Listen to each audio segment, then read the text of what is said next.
Hello, everyone. My name is Keri Cornman. I'm the grants manager here at MDAR, and I work on various state and federal grants as well as some procurement.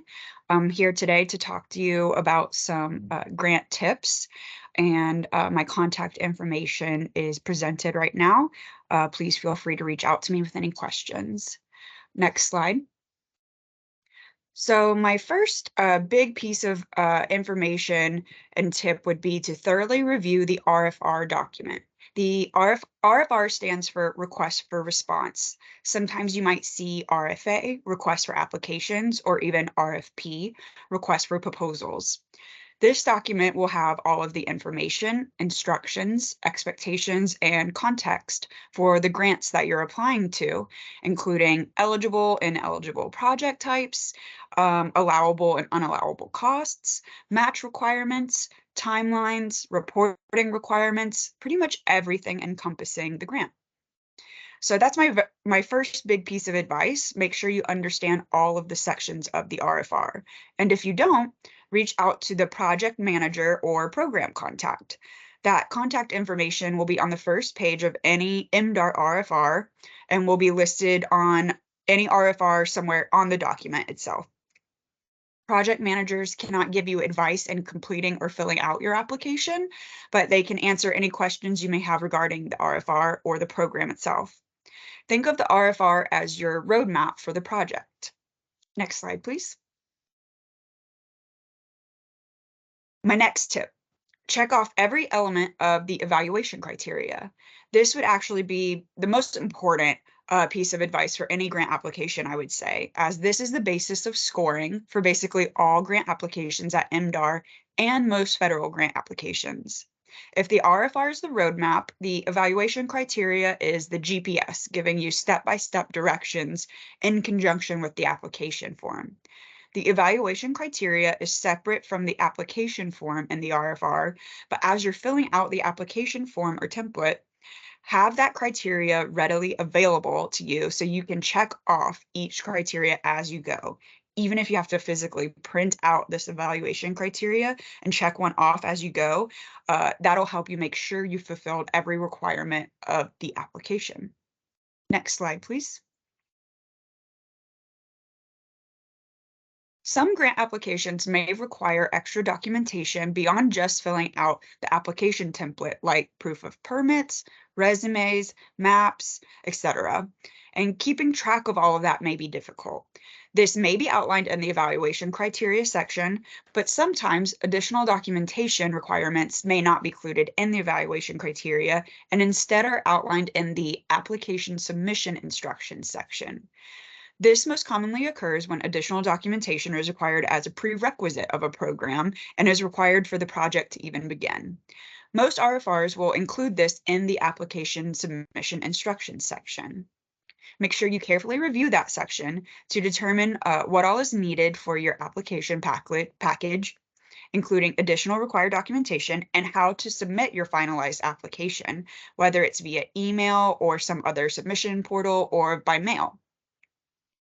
If an application requires a signature for submission, make sure that's included before you submit your final application package. Make sure all application documents, including the application package and additional documentation, if applicable, are clear and that evaluators are able to read the entire package. If you're scanning documents and attaching them to a PDF application package, make sure those scans are very clear and legible. If you are handwriting responses on an application package, ask someone to read over the application to make sure everything is crystal clear for an evaluation team to review. Allow yourself time to submit your application. Be mindful of technological issues that may occur, postage delays, or any other circumstance that may add time to the submission process. If you're sending via email, make sure you don't send it last minute. Next slide, please. You'll want to review the list of eligible and ineligible projects in the RFR.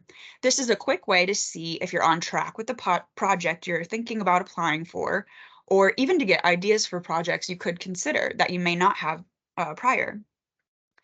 You want to express your need. This is how you'll explain to evaluators why your project is a good investment. A plus is to back up your need with data and facts. For example, implementing this project will increase my sales, productivity, or efficiency, whatever benchmark you're trying to measure, by this exact amount. That shows an evaluation team, okay, this project is fulfilling this specific gap by successfully expressing that project need. You want to have clear goals and objectives. This will show an evaluation team that you have a focused and well thought out project. Think about your framing. Instead of, with this money, I can buy this equipment, which I need. If you say, by achieving goals 1, 2, and 3 with this funding, I expect to see results of 1, 2, and 3. This also goes into the next slide. You want to show you can track and or measure your project results. If you have a system in place that shows you're going to track the success of the project over the life of the project, that's going to look more appealing to an evaluation team than a project that just simply says they expect to achieve results. From my understanding, several grant programs don't have reporting requirements once the funding is received, but showing an evaluation team, hey, we're invested in seeing positive results, is really going to make you stand out to an evaluation team and against other applications. You want to be clear and concise. Don't add what I call fluff to a project, which is maybe a lot of words and sentences to kind of make an application seem longer. Evaluators review dozens of applications, and you just have to tell them what you're asking for. Don't make them search to find your answers. This can also go with what I previously said about goals and objectives. Don't bog yourself down with too many because you think it'll look better on an application or give you an upper hand. That typically isn't the case. An evaluation team wants to see that you have a clear, thought out, and focused project. So if you have 1 to 3 clear goals, it shows a clear, concise project. You want to make sure that you keep the content of your proposal positive. You don't want to add like any negative personal comments. Make sure that you stick to the main objectives of the application. Make sure you provide detailed timelines and financial plans. Make sure to take your time to provide these accurate timelines, and make sure you provide all documentation in the RFR that the RFR is requesting. Leaving out documents is the quickest way for a score to go down. So that wraps up my general tips for grant applications. Again, if you have any questions, please feel free to reach out. My email is on that first slide, and I appreciate you listening to our video today. Thank you.